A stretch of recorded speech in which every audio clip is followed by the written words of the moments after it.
નમસ્કાર મિત્રો, વિડીયોમાં તમારું સ્વાગત છે। જી હા મિત્રો, અત્યારે હાલના મોટા અને મહત્વના સમાચાર સામે આવી રહ્યા છે। તો મિત્રો, સમાચારમાં વાત કરીએ તો ખેડા અમદાવાદ હાઈવે પર આજે એક અત્યંત કરુણ અકસ્માત સર્જાયો છે। વડાલા પાટિયા પાસે આવેલ ગેસ પ્લાન્ટ નજીક ટ્રક ચાલકે બાઇક સવાર પિતા પુત્રને હડબેઠે લીધા હતા અને એક જ પરિવારના 3 સભ્યોના કરુણ મોત નીપજ્યા છે। આ ઘટનાના પગલે સમગ્ર પંથકમાં એરાટી વ્યાપી ગઈ છે।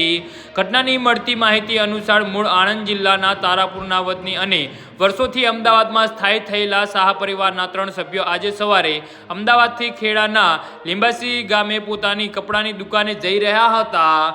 જી હા મિત્રો, નવલભાઈ મીણીભાઈ શાહ અને તેમના 2 પુત્રો જય નવલભાઈ શાહ અને જિગ્નેશ નવલભાઈ શાહ એક જ બાઇક પર સવાર હતા અને વડાલા ગેસ પ્લાન્ટ પાસે ટ્રક ચાલકે તેમને જોરદાર ટક્કર મારી હતી। અકસ્માત એટલો ભીષણ હતો કે જય નવલભાઈ શાહનું ઘટના સ્થળે જ કમકમાટી ભર્યું મોત નીપજ્યું હતું, જ્યારે ગંભીર રીતે ઘવાયેલા પિતા નવલભાઈ અને બીજા પુત્ર જિગ્નેશભાઈને તાત્કાલિક ખેડા સિવિલ હોસ્પિટલ અને ત્યારબાદ વધુ સારવાર માટે અમદાવાદ ખસેડવામાં આવી રહ્યા હતા, પરંતુ રસ્તામાં જ બંનેએ દમ તોડી દીધો હતો। આમ એક જ અકસ્માતમાં પિતા અને 2 યુવાનો પુત્રના મોત થતા શાહ પરિવાર પર આપ તૂટી પડ્યું છે। જી હા મિત્રો, તો આના વિશે તમારું શું કહેવું છે તો નીચે અમારી કમેન્ટ બોક્સમાં જરૂરથી જણાવજો અને અમારી યુટ્યુબ ચેનલને સબસ્ક્રાઇબ કરવાની ભૂલતા નહીં। ધન્યવાદ।